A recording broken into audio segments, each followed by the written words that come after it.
So how is everybody enjoying their Black Ops 2 spam? Yes, I know it's that day where everybody who has a YouTube channel in the world decides to post Black Ops and give their 2 cents. And I figured, I waited till this morning to post this video. I was like, I'm not gonna stay up late just to post a video. I mean, you guys are gonna watch it one way or another. I don't think you really care if it's the first ever Black Ops 2 video. So here it is, the PC Black Ops footage that you've all been waiting for. And I think this is probably one of the first PC videos out there. Not a lot of the big PC guys have really posted videos on Black Ops. I noticed they've been focusing more on streaming, which I don't blame them, because streaming's a lot more fun, especially when a game first comes out. I know streaming is a blast. I did that a lot with Black Ops 1, but anyways, let's get off that topic. Let's talk about this game, the game that you guys are all wanting to hear about. And it's been an interesting experience. Like, I ended up picking it up on PC, and I played it for all of yesterday. Even before release, Tricky. I played it for a really long time, and I wasn't sure at first how I actually felt about it. I was struggling when I first started playing multiplayer. The connections were really bad because I was always on like a red bar, which is to be expected if you're playing a cross-seas host. And that's the one downside to it, is it took me a while to kind of adjust to realize that, hey, I'm not playing on a dedicated server. I'm playing on P2P, so player-to-player connections is a lot different. You can't play so aggressive when you're on a bad connection, and that took me a while to kind of sit down, adjust to that. But I'll get into the negatives about the game. I'm going to talk about some positives first, because this game runs awesome on PC. I mean, it runs out of the gate. You don't even have to change that much, and it'll run super smooth. Now, I did tweak it in a few areas, but for the most part, this is a very well optimized game for the PC. I was literally shocked when I booted it up, started playing, and I was like, wow, this is Call of Duty? Because Call of Duty is notorious for just being horrible ports to the PC, but they have done an awesome job with that. So if you're a PC player and you were worried about the game being horrible, you're going to be surprised. I really do truly feel that you're going to be shocked when you actually do play this, because it runs super smooth. So the gameplay is solid, and I do like the way they've kind of captured the feeling of what they were going for. It definitely feels like it has character, and I give Treyarch credit for that, because this game doesn't feel like the other ones.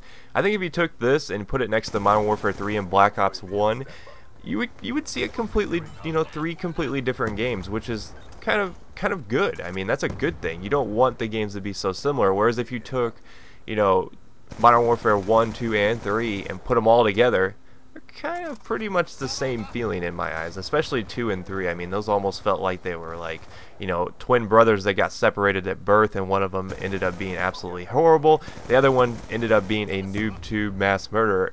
And I think Treyarch has done a good job of staying away from feeling like Black Ops 1, but in the same respect, having that feeling of Black Ops.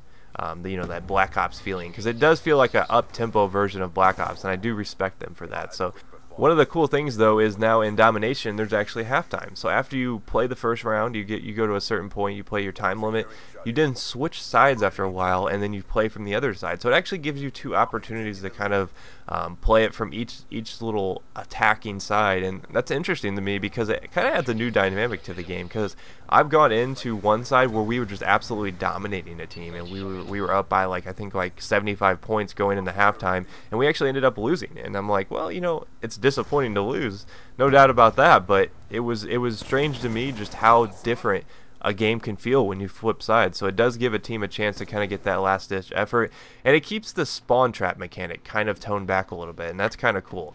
Now, spawns are something I am a little bit worried about in this game. The spawns are horrible right now, and the one thing I'll say about that, though, is even though the spawns are bad, even though I want to complain about them, Treyarch has already kind of addressed them, because they have implemented this thing that's like a long-term evolution spawn system. So essentially, it records all the, quote, bad spawns in the game. And every time there's a bad spawn, they log that and they address it. So let's say that you spawn behind someone and they turn around and kill you instantly. That'll be recorded as a bad spawn. They use that data to kind of address the spawns over the length of time. So they're always going to be constantly changing, constantly going into better stages, I guess. And you can see me die back there with the War Machine. That thing's interesting. It's not really that good. It kind of reminds me of like the China Lake in terms of power. You see it takes 3 hit markers to finally kill that guy, and those guys that were up in there were pretty powerful. So it's not super strong, and that's one of the things that I think a lot of people will like, is the noob tube is not really a big factor in this game. It's pretty much non-existent, other than, like, I've noticed it on the AN-94. I don't know if it's on all the assault rifles, but assault rifles as a general rule are completely underpowered. If you want to be successful in Black Ops 2, you will run an SMG. And I'm saying that you will do it. But yeah, if you want to be successful, you got to run an SMG. All the SMGs are usually going to beat a lot of the assault rifles. The one assault rifle I found that I really do enjoy, though, is the AN-94. It doesn't shoot very fast, but it seems to have a nice solid damage. I don't know if that's true. I'll have to go in and address, or look up the stats here later on. But from the gate, I would say if you haven't picked this game up and you want to know how to be successful day one, you've got to go SMG, because the hip fire, the rate of fire on these things is just astronomically good. I mean, it's just, I can't believe that Treyarch was so... It just seemed like they didn't really pay attention to the gun balancing on the SMGs, because they have such long range. I think it kind of combos with the fact that the rate of fires on these things are so great that the range seems better, when really it's not doing that much damage. It's just that they have such low recoil, and the rate of fire is so easy to kind of hold on to, that it seems like it's doing, it seems like it's doing more damage than it actually is, because you're getting more bullets on target. But you see me pop into the Dragon Fire thingy here, or whatever it's called, the Rotocopter. What is this thing called? Dragon Fire Rotocopter. It's actually kind of cool. It's really easy to shoot down, but if you catch people off guard, you can actually get some good runs with this thing. And it's kind of fun. The kill streaks in the game, pretty much standard. I mean, there's no really surprises there, but they're fun, and I will give them credit for that. So that's kind of my first impressions of the game. It's a solid title. There are some things that I don't really like about it that I think needs to be addressed, but for the most part, it's a Call of Duty title that doesn't have a lot of BS things like Second Chance, Dead Man's Hand, stuff like that. So hopefully you guys did enjoy it, though. If you missed my last videos, now's a chance to catch up. Did a Battlefield 3 video yesterday, and before that we did a Halo gameplay, so a little bit of variety there. Check either of those out. I'll see you guys next time. Peace.